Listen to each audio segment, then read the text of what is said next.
24 ore ci ha dato 1884 positivi. 1884.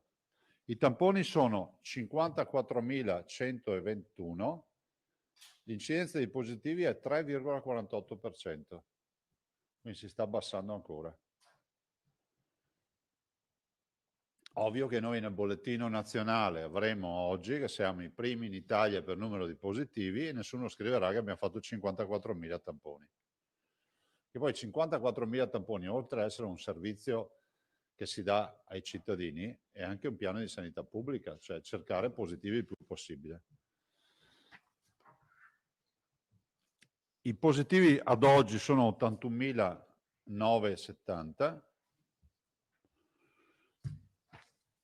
Dall'inizio della crisi sono 291.719. Totale ricoveri 3.348.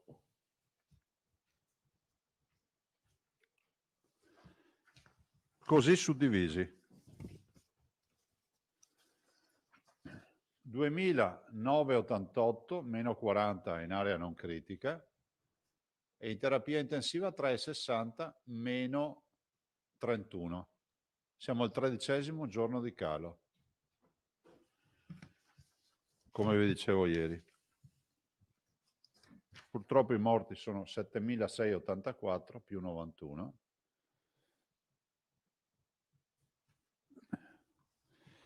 I dimessi sono 12.230 e abbiamo dimessi 200 anche ieri.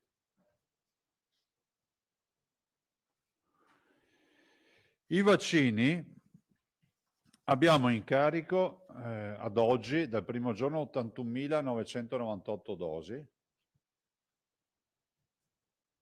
Siamo al 70,15 perché sono arrivati ieri e l'altro ieri, insomma stiamo parlando che verranno aggredite ovviamente velocemente somministrate. Adesso siamo già nella fase, dopo ve lo dirà il dottor Flor, siamo già nella fase dei primi richiami perché il 27 abbiamo fatto le prime 870 dosi, quindi arrivano già i richiami dopo i 21 giorni. Arrivano in Moderna, penso oggi, 7.800 dosi e ovviamente sapete che in Moderna verranno distribuiti in percentuale alla popolazione over 80.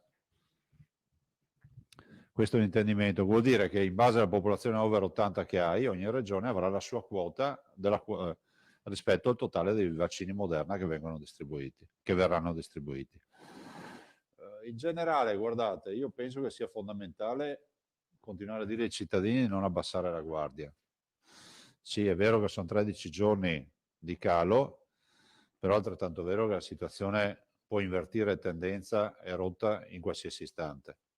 L'abbiamo visto già purtroppo in molte comunità a livello internazionale. Pensate che la Germania, ve lo dicevo anche ieri, è in lockdown totale dal 16 dicembre, ha una curva che, se la vedete, sembra la salita della montagna russa prima dell'inizio della discesa. Quindi al massimo picco di curva c'è la Germania. Gran Bretagna avete visto, ma vedo purtroppo vedo regioni che hanno fatto restrizioni, a differenza del Veneto, che hanno ripreso il contagio e quindi anche in Italia si sta rimuovendo, per cui nessuno è escluso, c'è poco da cantare vittoria. Lo dico perché se da un lato mi piacerebbe rassicurare i cittadini, e penso che insomma da sto incubo vorremmo uscirne velocemente, spero sia così, e il vaccino ci darà una mano, dall'altro devo anche dire che l'unica cosa da non fare oggi è pensare che sia finita. Quindi ai cittadini dico, evitate di andare negli assembramenti se non è strettamente necessario. Uno dice, ma cosa vuol dire? Vuol dire che se devi andare al supermercato, cerca di sceglierti un orario buono e vacci una volta alla settimana, non andarci 8 volte alla settimana perché si è dimenticato il latte, si è dimenticato le uova. Cioè meno affrontiamo folle, meglio è. Stiamo continuando con le sequenziazioni e nella speranza di avere ancora più spiegazioni. Ripeto, tutti quelli che hanno una soluzione ce la facciano pervenire per iscritto. E noi ci siamo stancati di sentire il mondo intero che sa come si risolve il problema, ma poi sapete, lo dico sempre, quando tu vedi qualcuno parlare, parlo in generale, non mi riferisco a qualcuno, parlo anche a livello nazionale che si vede spesso, commentatori eccetera. Quando li ascolti, pensa sempre che responsabilità hanno. Cioè, l'importante è avere una responsabilità, perché parlare tanto per parlare, tanto non rispondi mai di nulla, capite che è un sistema molto facile, no? E anch'io potrei parlare dello shuttle e di come si può organizzare una missione, ma tanto anche se dicessi delle castronate, comunque non avrei nessuno che mi viene a chiedere conto, perché non ho nessun impegno giuridico rispetto a questo. Noi abbiamo i pazienti, abbiamo i malati, e quindi il dottor Flor sta seguendo da vicino, assieme alla sorella Lanzarin, questa partita. Ancora oggi vi ricordo che, a differenza di marzo, abbiamo deciso di non chiudere le prestazioni, e tutti fanno l'esempio con marzo, però varrebbe la pena ricordare che rispetto a marzo di fatto noi non abbiamo chiuso nulla. Vale la pena ricordare che a marzo potevamo contare i posti di terapia intensiva anche di quelli non Covid liberi, perché comunque non li caricavamo. Oggi invece abbiamo deciso di affrontare questa seconda fase lasciando le prestazioni. Infatti abbiamo più di 7.000 pazienti non Covid in questo momento, erogando con non poche difficoltà le prestazioni. Chiudo ringraziando i nostri uomini e donne della sanità, che stanno soffrendo da mesi ormai, è da febbraio che si portano avanti questa tragedia. Finirà, però loro vanno ringraziati, perché diciamo, escludendo quelli che si sono persi nelle polemiche e pensando a quelli che hanno pensato al fatto che dobbiamo fare lavoro di squadra, penso che il merito sia assolutamente di una squadra. Sono 60.000, 60.000 dei quali 11.000 medici. Poi abbiamo gli operatori sociosanitari, gli infermieri, insomma tutti quelli che lavorano nella sanità. E poi c'è una regione che ha dato un'organizzazione a questa sanità. Io direi con orgoglio che è bene ricordare che noi non lasciamo a terra pazienti. Per questo io, quando qualcuno veniva qui a fare domande o ci sparava a livello nazionale tentando di descriverci come Bergamo, dicevo sempre: guardate che noi non lasciamo a terra pazienti. E voi siete testimoni, non c'è nessuno che vi ha contattato dicendo che non è stato preso in cura. Quindi penso che sia fondamentale guardare avanti. Ce la stiamo mettendo tutta. Ringrazio i veneti per l'impegno che ci stanno mettendo, e chiudo con un pensiero alle attività produttive. Guardate, io non sono scandalizzato dalle proteste che fanno. Guardo con attenzione quello che sta accadendo, mi metto nei panni di tanti operatori che non sono solo bar e ristoranti, penso alle palestre ad esempio, tanto per citare una categoria, ma penso anche ai tanti negozi che vivono come si può dire, di mobilità, nel senso che un negozio, se ha i confini chiusi, lavorerà molto di meno rispetto a un negozio che non ha i confini chiusi. Tutte queste proteste nascono da un fatto: che se i ristori ci fossero reali, e ci fossero in tempo reale, penso che nessuno penserebbe di riaprire. Io spero che si risolva velocemente questa partita dei ristori.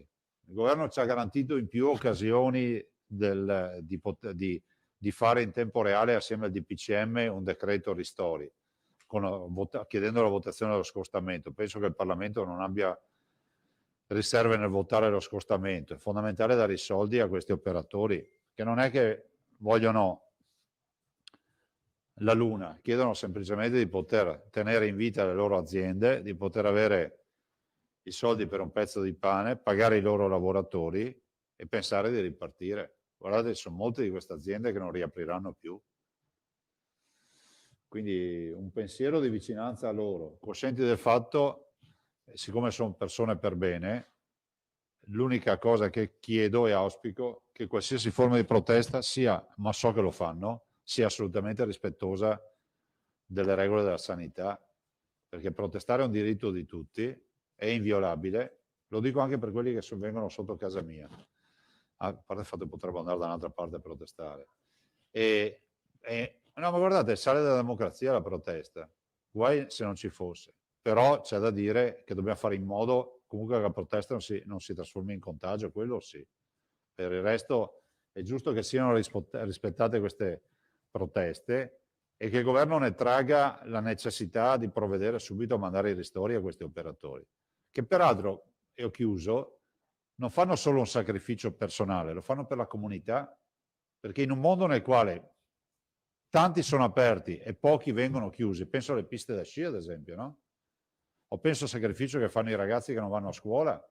Ecco, ricordiamo che queste sono categorie che fanno un sacrificio a nome della collettività, visto che siamo in un mondo nel quale si parla sempre di senso civico. Questo è il senso civico.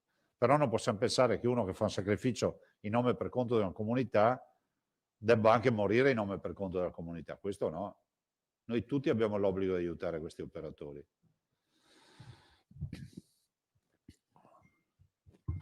Io ho finito, c'ho domande, poi passo al dottor Flor. Filippo, Pederiva, Parisi, Petenò e poi vediamo.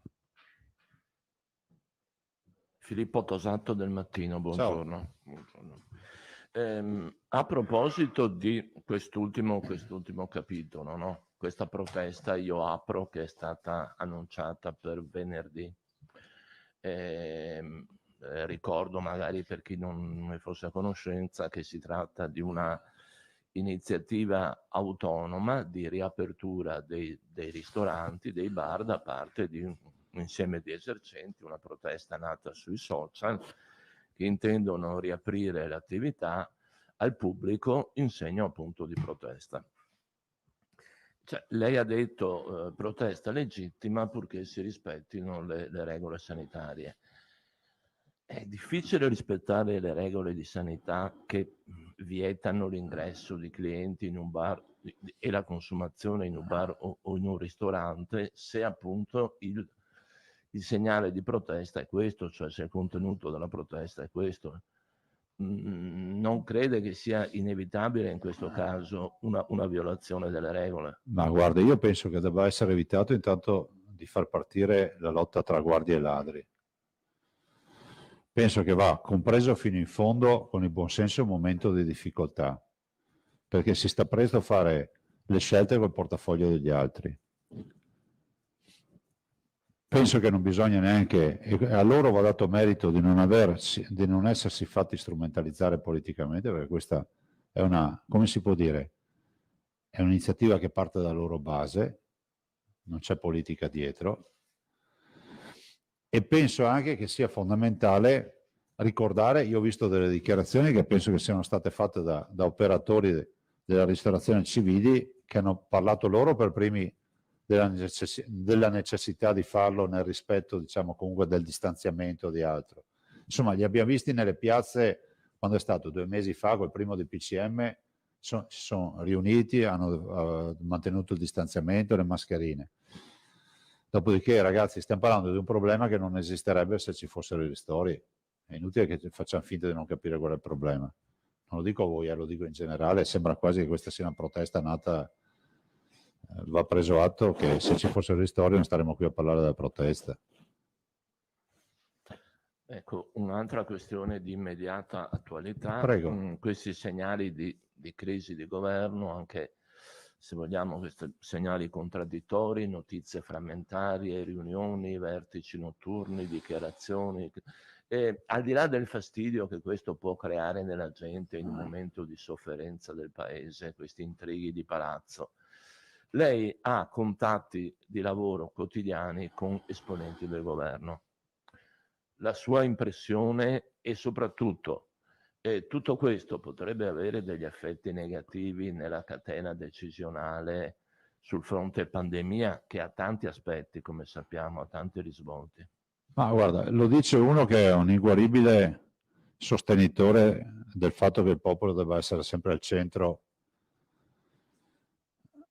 delle scelte, no? Quindi uno direbbe si va a votare. La verità è che in un momento come questo pensare di affrontare una campagna elettorale mi sembra abbastanza traumatico, no?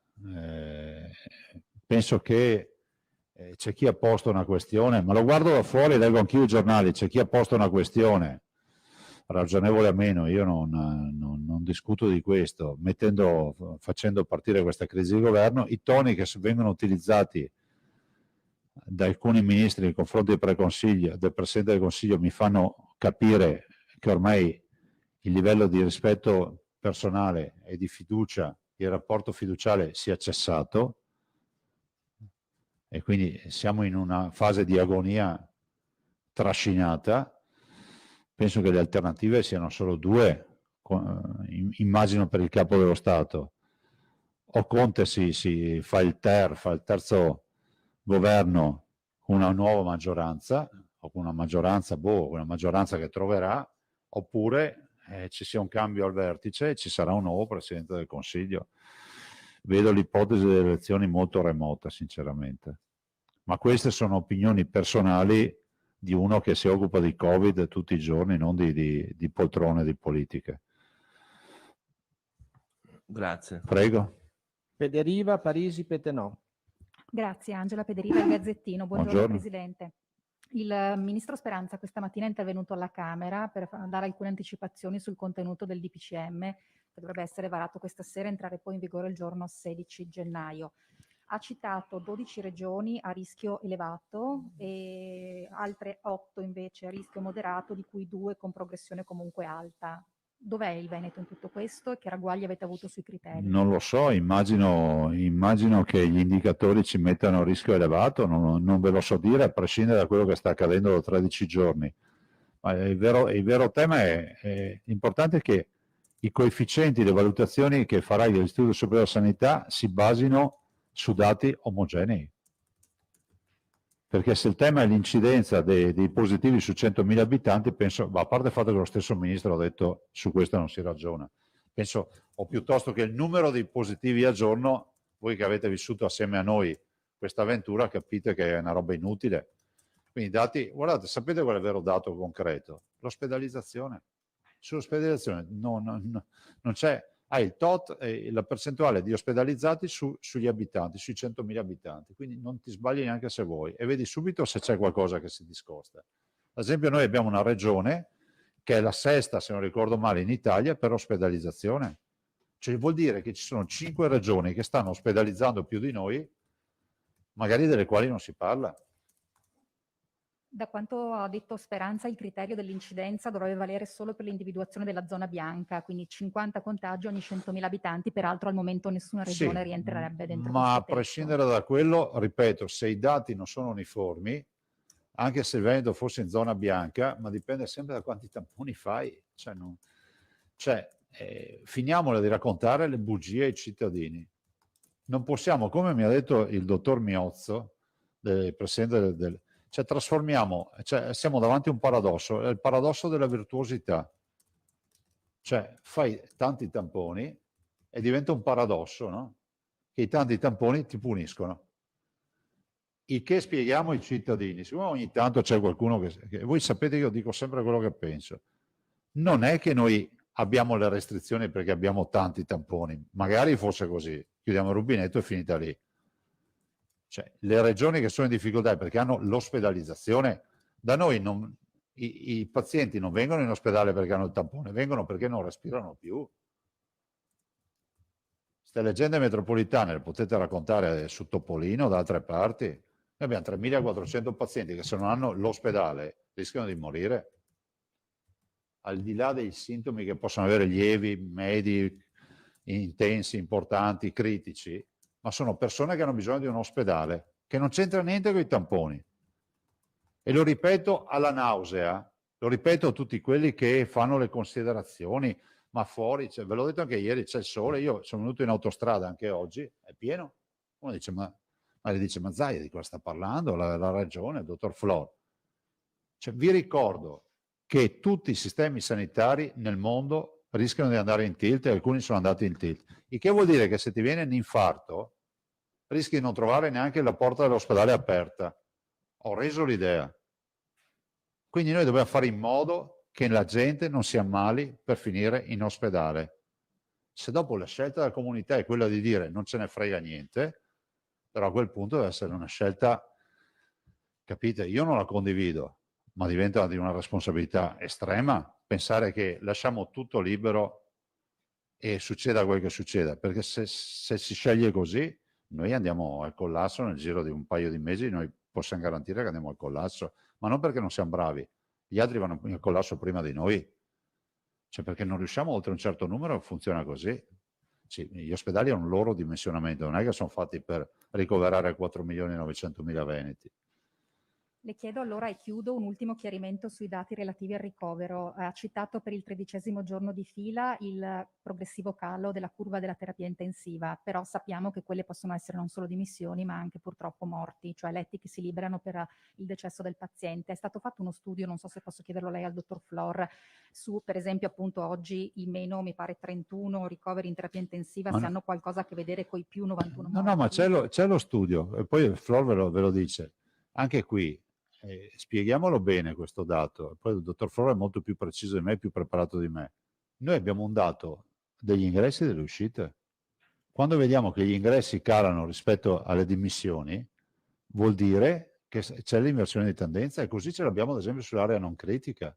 Cioè le curve degli ingressi e delle dimissioni si stanno invertendo, ma fino a 13 giorni fa gli ingressi erano superiori alle dimissioni.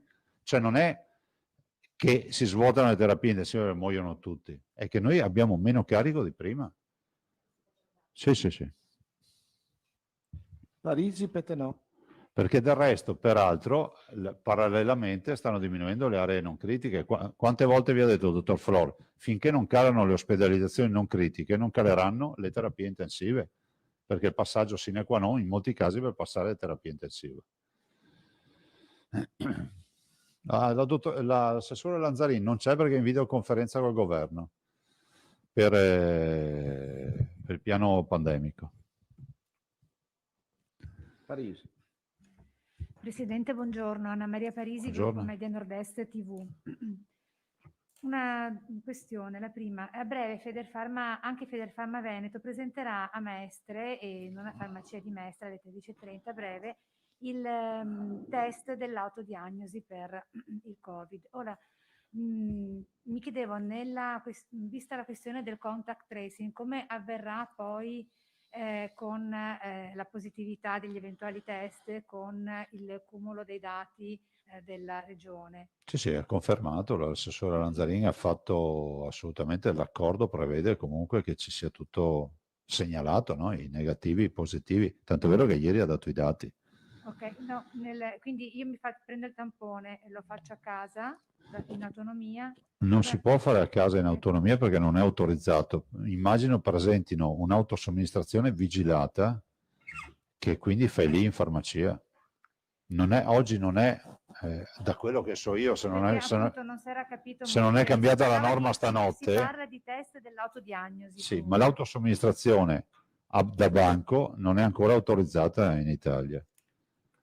Allora, vista questa precisazione, poi un'altra questione per quanto riguarda il vaccino con gli operatori sanitari, considerata l'autonomia delle scelte di ciascuno e la non obbligatorietà, ma anche il criterio di salute pubblica, come ci si regola nei confronti degli operatori sanitari che hanno rifiutato il vaccino?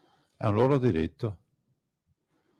Punto. A parte il fatto che c'è un'alta adesione, gli operatori sanitari arrivano al 90%. Abbiamo invece qualche problema in più nelle case di riposo, Esatto. dove c'è chi non vuole fare il vaccino in maniera più importante rispetto alla sanità, agli ospedali. Ma fra l'altro c'è un'alta adesione tra gli operatori sanitari della sanità del Veneto.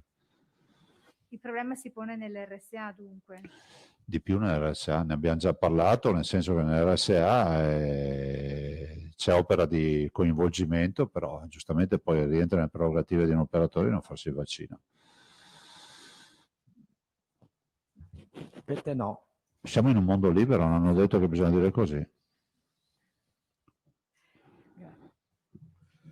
Curcio Pettenò, Rai TGR Veneto, buongiorno. Buongiorno. Presidente. Senta, lei ha sentito il ministro Speranza? No, non l'ha sentito. In ogni caso parlava appunto di questa situazione epidemiologica grave, lanciava l'allarme, appunto siamo in un'epidemia di nuovo in espansione e più o meno lei, sono aspetti che lei ben conosce perché col ministro Speranza confronti, ma rispetto a quanto viene detto per le prospettive, voi avete già altri incontri tra governo e regione? Sì, domani mattina alle 8:30. E sarà un incontro che definirà anche alcune prospettive per quanto riguarda le fasce regionali? Riguarderà il DPCM, quindi domani mattina alle 9:30, scusate, parleremo sicuramente nell'incontro ancora di DPCM e quindi delle ultime proposte che avrà affinato il ministro Speranza rispetto alle misure. Considerate che secondo me è sbagliato che qualcuno possa accarezzare l'idea che l'Italia possa restare un'isola felice in un'Europa che sta crescendo molto. Quindi dovremmo avere la massima attenzione perché una terza ondata c'è ed è in corso. Vi ricordate quando vi dicevo che noi abbiamo 2 settimane di ritardo? Andate a vedere i dati di alcune regioni che si ritenevano ormai in calo e fuori da questa tragedia, che hanno ripreso alla grande a crescere, sia sul fronte dei ricoveri che della mortalità. Il ministro ha parlato anche, appunto, serve più unità in questo periodo, unità anche politica. Su questo lei che valutazioni dà? Do la valutazione che in questo momento ci vuole senso di responsabilità, lo dice una persona che ha sempre sostenuto che il voto sia sanificatorio. In un momento come questo pensare di affrontare una campagna elettorale la vedo veramente tragica, anche perché conosciamo quali sono le modalità di questo paese nell'affrontare le campagne elettorali. Ma a parte il fatto che non ci sono neanche le condizioni, col divieto di assembramenti, con le zone eccetera, non ho capito che campagna sarebbe poi, oltretutto. E che prospettiva lei vede su questa situazione per quanto riguarda il Veneto, anche rispetto alle possibili decisioni che verranno e alle indicazioni che vengono dal CTS? Ma l'unica cosa che io so ad oggi è che noi avremo la zona arancione. Dopodiché, se ci sono delle variazioni nella scelta del CTS, ci dovranno essere documentate per capire da quali saranno le fonti. Di certo è che se la fonte è il dato dell'incidenza dei positivi su 100.000 abitanti a settimana, è un dato che noi non condividiamo perché è chiaro che da noi è più alto perché facciamo più tamponi. Ma è matematico, non è un alibi. E c'è l'aspetto stabilizzazione, lei c'è una lieve diminuzione, dice, di ricoveri, però c'è la preoccupazione appunto di trovarsi poi in difficoltà in una situazione epidemiologica di virus che è in espansione. Sì, guardi, noi non dobbiamo abbassare la guardia. È pur vero che da 13 giorni calano i ricoveri e le terapie intensive ed è altrettanto vero che l'indice dei positivi sui tamponi fatti, come ad esempio oggi, è al 3,48% contro un 14% nazionale. È anche probabile, per dare un segno di speranza, se così la vogliamo definire, che noi abbiamo pagato il duro conto prima degli altri e adesso magari approfitteremo di questa fase di discesa mentre gli altri andranno in risalita. È probabile perché comunque da noi ha battuto tanto questo virus, abbiamo 3.400 ricoverati e sulla mortalità abbiamo pagato un caro tributo. Staremo a vedere le prossime settimane. Se i veneti continuano questa battaglia con la mascherina evitando gli assembramenti, ne veniamo fuori. Non avrei Prigioni, Bonet, Tosato. Sì, c'è il dottor Flor che poi ha robe più interessanti del mie da dirvi. Buongiorno Presidente, buongiorno a tutti. Buongiorno. La preoccupa il rinvio della riapertura degli impianti? Mi preoccupa, sì, guardate, non è un duro sacrificio, è un doppio duro sacrificio. Perché non è, guardate, col tutto rispetto che ho magari per altre categorie, ma la montagna c'è veramente in ginocchio. Lo è perché comunque la montagna invernale rappresenta un'isola felice in un territorio difficile da viversi, è un territorio che ha bisogno della presenza umana per evitare che il dissesto idrogeologico, cioè tutti i cittadini della montagna amano la montagna, sono sentinelle nella montagna. L'abbiamo visto con Vaiano cosa significa avere i cittadini. Una provincia come Belluno, che si spopola per 1.000 abitanti all'anno, non aveva bisogno di questo guaio. Io ho l'impressione che la stagione sia letteralmente messa in discussione, perché l'ulteriore proroga ci rimbalza a febbraio-marzo e poi sappiamo come va a finire. Anche qui, se ci fossero i ristori, quantomeno tamponiamo. Prego. Bonet. Sì, allora riprendo la domanda del collega Prigioni. Sul tema delle riaperture degli impianti, una riapertura con linee guida potrebbe essere una soluzione, perché non ho capito bene, mi pare che le regioni abbiano fatto una proposta che è stata anche approvata dal CTS. Sì, è una proposta, Marco, che è un po' datata ormai, perché è una proposta di settimane fa.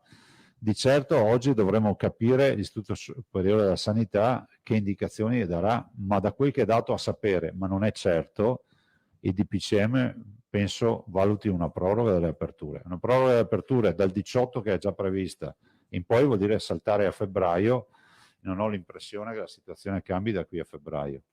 Per cui è fondamentale che diano i ristori.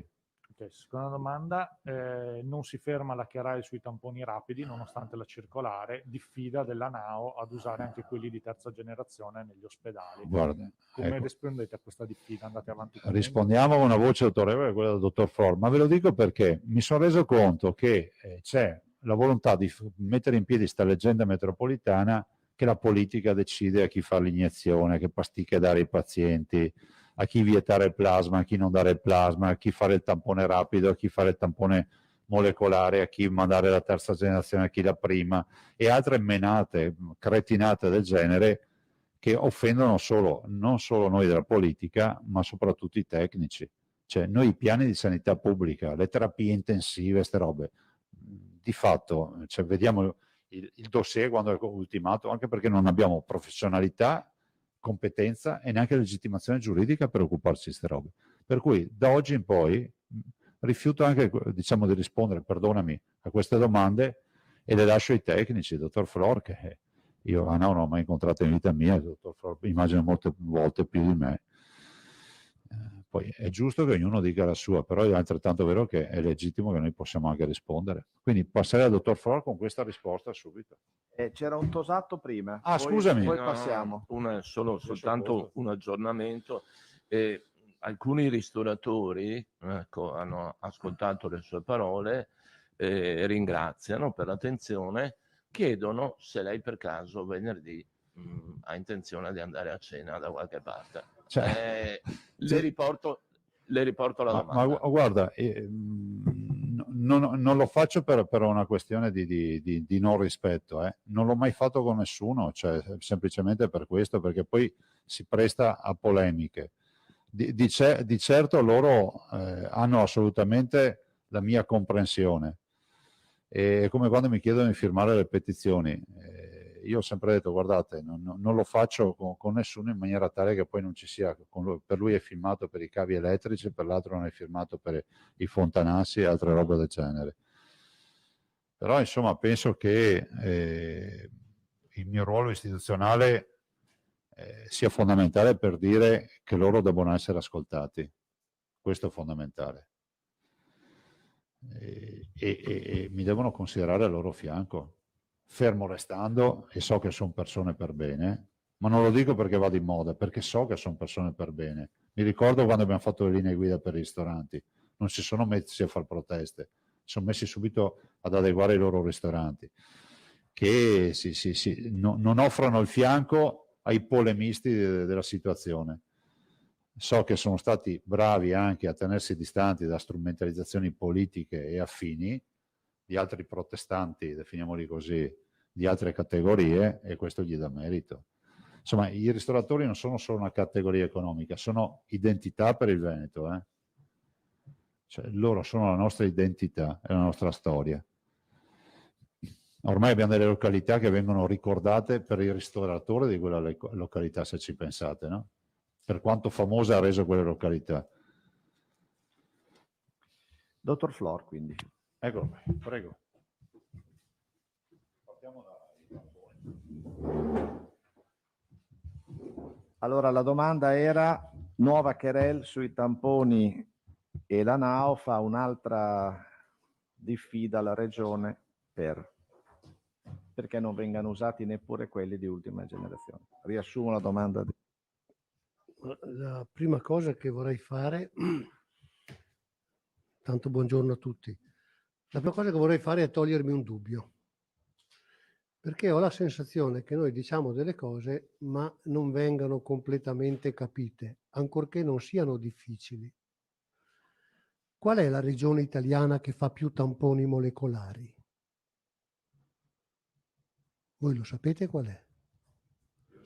Qual è la regione italiana che fa più tamponi molecolari? Rapportato a 100.000 abitanti, a 1.000 abitanti, a popolazione, a operatori sanitari, a chi volete. ci sono i dati pubblicati giornalmente dal Ministero della Salute. Ce l'avete quel dato? Perché ve lo mando? Allora, la prima cosa, voi non potete avere questo dubbio e scrivere sui giornali quello che sentite dire, perché non è corretto. Qual è la regione italiana che fa più tamponi molecolari? Lo sapete? Ce lo dica, altrimenti moriremo di No, ma curiosità. allora voi state qui a fare domande sui tamponi da settimane e non sapete chi è la regione italiana che fa più tamponi molecolari? Ve lo proietta tutti i giorni, Presidente, 3.500.000 tamponi molecolari fatti da inizio epidemia, dai 17 ai 20.000 al giorno. Quando ne facciamo pochi andiamo qualche settimana a 12.000, quando ne facciamo tanti andiamo a 23.000. Qual è la regione italiana che fa più tamponi molecolari? Ve lo chiedo per la sesta volta, o mi rispondete o non andiamo avanti. Io non sto qua per... Allora, se è la domanda retorica, me lo dite per favore o ve lo dico io. La regione italiana che fa più tamponi molecolari è il Veneto, di gran lunga più di qualunque altra regione. Ne faceva, ne ha fatto e ne continua a fare anche oggi. In numeri assoluti, ieri c'è stata l'Emilia Romagna che ne ha fatto 1.000 più di noi. Noi siamo secondi, il terzo è la Lombardia, che ricordo ha la popolazione doppia della nostra. Se sommiamo lo storico dei tamponi molecolari fatti in Italia, nessuno ha fatto i tamponi molecolari che ha fatto e sta facendo il Veneto. Allora io vorrei aprire una parentesi su questo e dire di cosa stiamo parlando. La settimana scorsa noi abbiamo chiesto a tutte le aziende, una per una, di dirci qual è il massimo di tamponi molecolari che sono in grado di fare e refertarli entro il giorno dopo. Perché io non accetto di fare tamponi molecolari e avere il referto a 5 giorni. Lo voglio entro il giorno dopo. E quindi abbiamo un dato e sappiamo di poter fare dai 19 ai 21.000 tamponi molecolari al giorno se refertati entro il giorno dopo, perché refertarli a 5 giorni, mandiamo in giro la gente 5 giorni senza sapere se è positiva o negativa.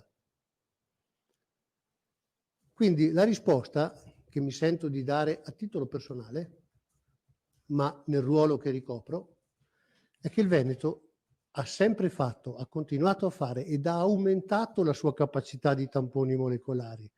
Perché ricordo che a fronte dei 20.000 mediamente che facciamo oggi, a marzo ne facevamo 7.000. Ad aprile ne facevamo 7.000.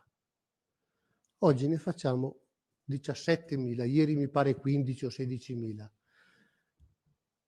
Ricordo che sono i tamponi refertati quelli che vedete, non quelli fatti. Perché al Ministero comunichiamo i tamponi refertati. Noi abbiamo 3,5 milioni di tamponi molecolari refertati. Adesso, per favore, almeno questo sarà riconosciuto. Poi possiamo andare oltre. A chi è che facciamo i tamponi molecolari? Come dicevano e come dicono le indicazioni ministeriali e come dicono a livello internazionale i documenti scientifici che ci sono, per fare diagnosi in primis. E in primis lo facciamo a tutti i pazienti prima del ricovero, perché vogliamo sicuri che le persone che si ricoverano abbiano un tampone negativo molecolare. È capitato che abbiamo fatto il tampone oggi e il giorno dopo negativo e il giorno dopo era positivo, perché il tampone ti dà l'immagine di quel momento. Poi ci sono tutti i casi in cui ci sono stati i contatti, dove abbiamo i focolai, dove abbiamo il positivo che lavora insieme. Abbiamo tutti i tamponi che ci vengono chiesti con impegnativa del medico di medicina generale o del pediatra di libera scelta che ci chiede un tampone molecolare e noi lo facciamo. I tamponi rapidi noi li abbiamo sempre usati per screening.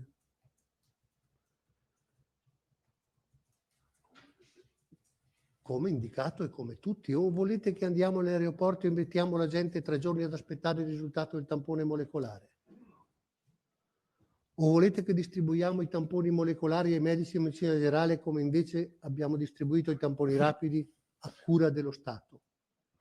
Allora, questa roba bisogna, una volta per tutte, i tamponi rapidi sono e vengono utilizzati per screening, i tamponi molecolari per diagnosi, per conferma e per sicurezza.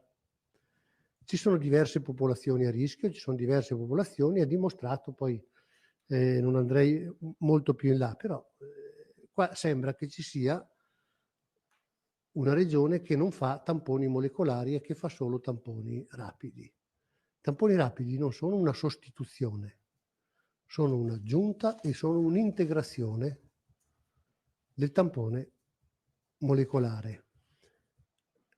Vi dico questo perché l'alternativa ai tamponi rapidi esiste. Non è vero che non esiste, è il nulla. È il nulla. Noi siamo al massimo della nostra capacità di produrre tamponi molecolari, siamo la regione che fa più tamponi molecolari in Italia, da sempre, ora, allora e domani, ora, allora e domani. Siamo la regione che ha introdotto per prima massicciamente nello screening i tamponi rapidi. Allora, questo penso che vada preliminarmente chiarito rispetto ad ogni domanda su questo tipo. Ci sono varie osservazioni. Io ho visto oggi una osservazione che cita un tampone che noi non abbiamo mai comprato. Ho visto oggi citato un tampone che la Regione Veneto non ha mai comprato. Io non escludo, non lo so, non ho la più pallida idea, ma noi non abbiamo mai utilizzato quel tampone nel senso che l'abbiamo comprato. Chiarisco ai colleghi, è il tampone, è quella tipologia di tampone che la NAO ha detto non va utilizzata. Noi non l'abbiamo mai comprato.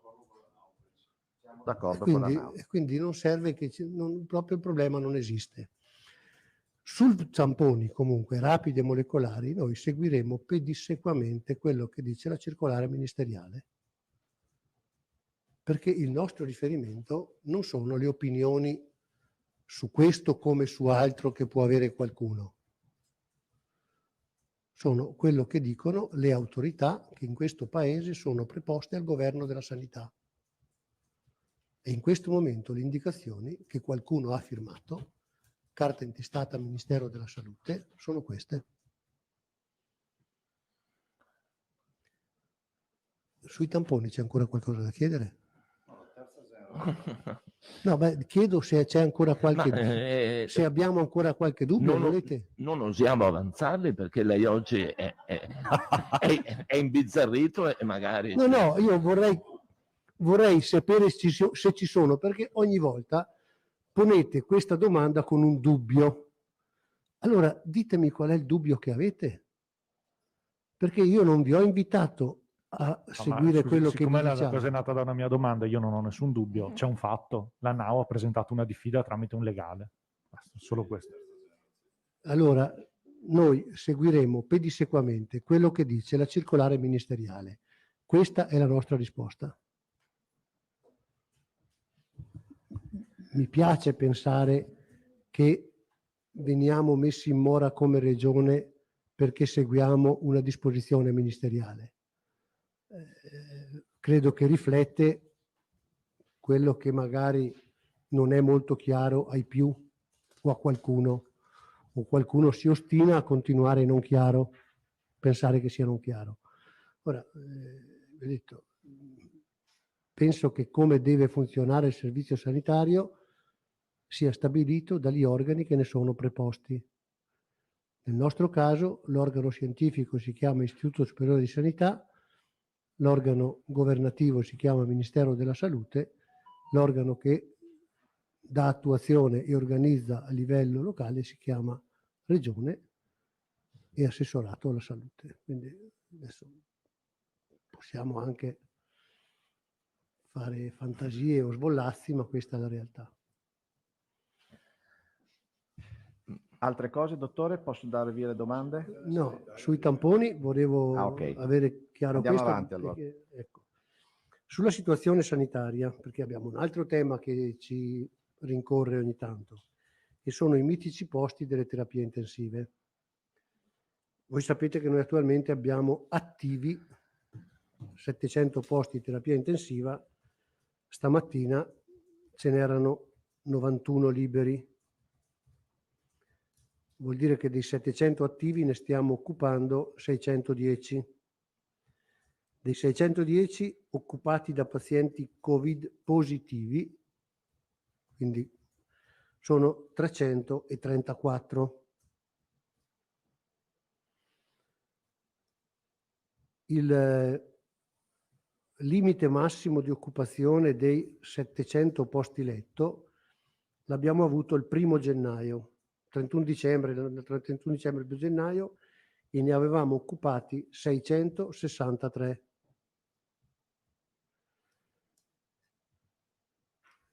Si fa presto a capire che da allora noi abbiamo continuamente calato il tasso di occupazione delle terapie intensive. Il tasso di occupazione delle terapie intensive è un dato che dipende da quanti ne escono e quanti ne entrano. Sono calati i nuovi ingressi in terapia intensiva. Negli ultimi giorni registriamo un minor numero di ingressi in terapia intensiva. Negli ultimi giorni registriamo un minor numero di ricoveri ospedalieri. Vi ricordate che l'ha citato prima anche il Presidente, io dicevo dobbiamo monitorare quel numero dove siamo stati fermi per 2 o 3 settimane tra i 2006 e i 2007. Abbiamo toccato anche 2732 ricoverati in terapia non intensiva, oggi siamo intorno ai 2550.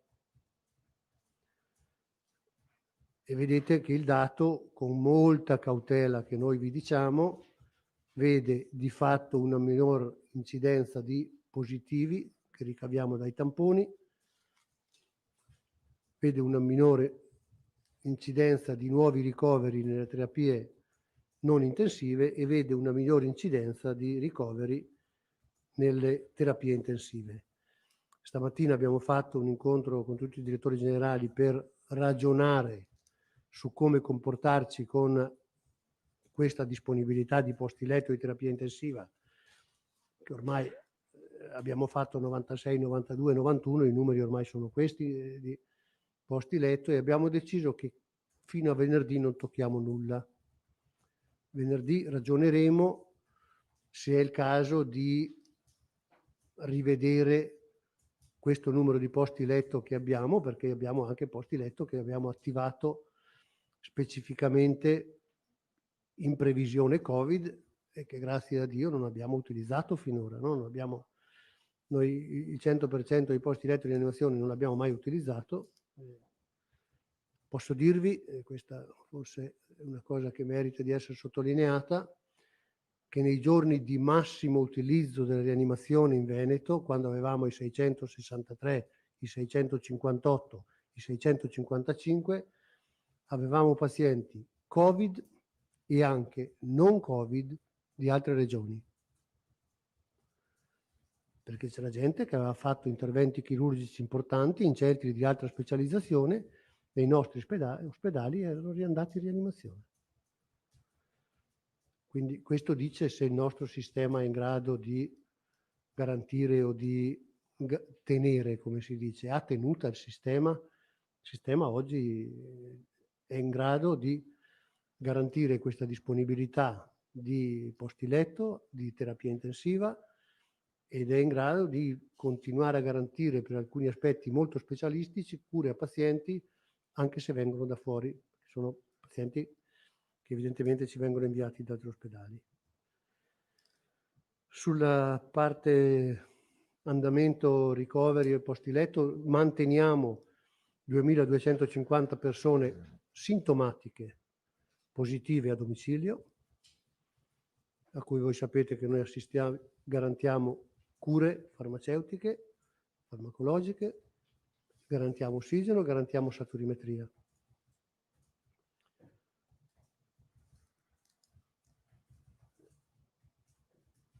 Una battuta sul vaccino. Ieri ci è arrivata la terza fornitura da 40.000 dosi. I direttori generali mi dicono che tra domani e venerdì noi finiremo le dosi che possiamo somministrare, perché le altre le teniamo accantonate per il richiamo con cui partiremo lunedì. Non possiamo permetterci di non avere le dosi per partire col richiamo e quindi teniamo accantonato un cospicuo quantitativo di vaccino per essere puntuali con il richiamo con cui partiamo la settimana prossima. E quindi mi viene da dire il coro dei direttori generali è: dateci i vaccini che noi vacciniamo. Quindi, diciamo che questo lo vedranno nelle percentuali. Sì, questo lo si vede, però caleremo nelle percentuali di consumo perché li dobbiamo tenere bloccati per fare i richiami. Con la fornitura di ieri, più di metà fornitura, direi 60% della fornitura, lo teniamo per partire col richiamo la settimana prossima. Oggi pomeriggio c'è una riunione tecnica con le aziende per stabilire le modalità di primo utilizzo delle circa 8.000-7.800 dosi del vaccino Moderna che riceviamo oggi.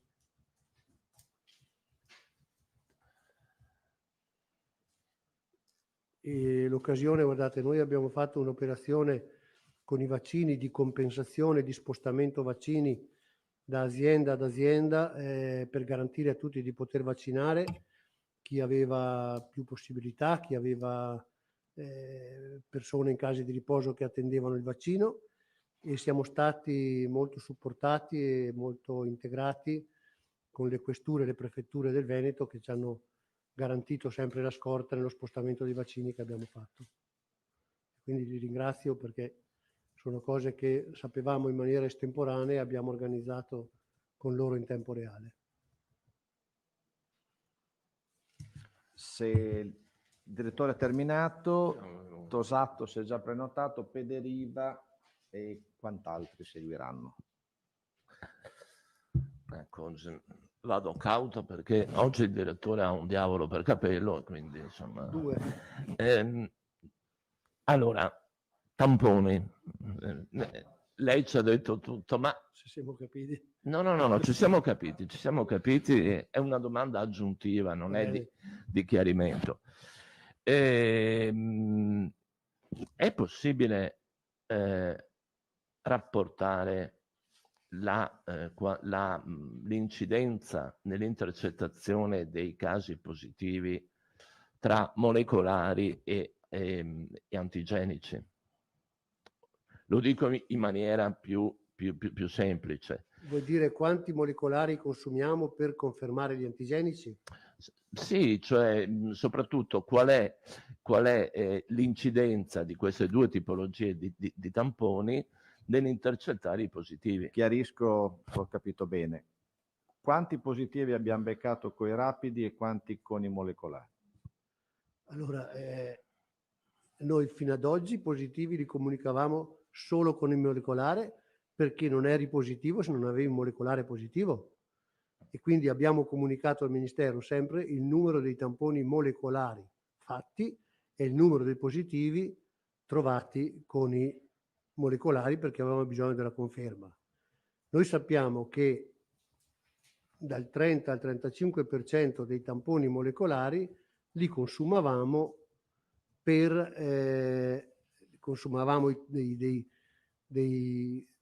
dare conferma dei tamponi rapidi. Oggi non è più così, fra qualche giorno avremo i numeri, avremo i dati e vedremo di fatto come cambiano le cose. Voi avete visto che insomma oggi abbiamo un dato completamente diverso. A fronte dei 15-18.000 tamponi molecolari, oggi abbiamo 55.000 tamponi e quindi il dato dei positivi che troviamo è rapportato a quel numero di tamponi, perché salvo situazioni particolari non serve più la conferma. Ecco, l'altra domanda, un caso che lei ha sollevato in termini indignati nelle settimane scorse, le persone che insomma sfuggono dalla quarantena, dall'isolamento, vanno in giro, si rendono irreperibili.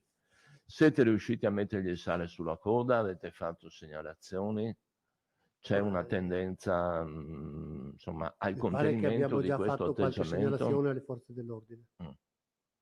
No, mi pare. Abbiamo Abbiamo fatto fatto. qualche segnalazione alla forza dell'ordine dove per chi si sottrae alla reperibilità in quarantena. Il fenomeno è persistente o... Lo rileviamo giorno per giorno, vediamo a consuntivo. Noi questo l'abbiamo abbastanza importante e dove lo rileviamo lo segnaliamo, insomma. Se fossero stati 3 o 4 casi in Veneto il problema non si poneva. Erano 3 o 4 casi che avremmo comunque dovuto perseguire, ma quando invece sono molti di più diventa un fenomeno che può anche essere collegato con focolai di infezione che troviamo in giro. Grazie. Federiva. Grazie. Direttore, buongiorno. Solo un chiarimento sull'incontro e la valutazione che volete fare venerdì con i direttori generali sui posti letto liberi in terapia intensiva. Non ho capito, dovete prendere una decisione se aumentare quella dotazione di posti da attivare? Mi è proprio sfuggito il tema, non l'ho capito. No. Grazie. Siccome abbiamo un numero così alto di posti letto che non stiamo utilizzando di rianimazione, possiamo pensare di ripristinare qualche attività chirurgica che è stata temporaneamente sospesa o posticipata. Altre domande? Bene, allora oggi possiamo chiudere qua. Grazie. Grazie a tutti. Fa più tamponi in Italia, qual è la regione? Perché Non è chiaro ancora.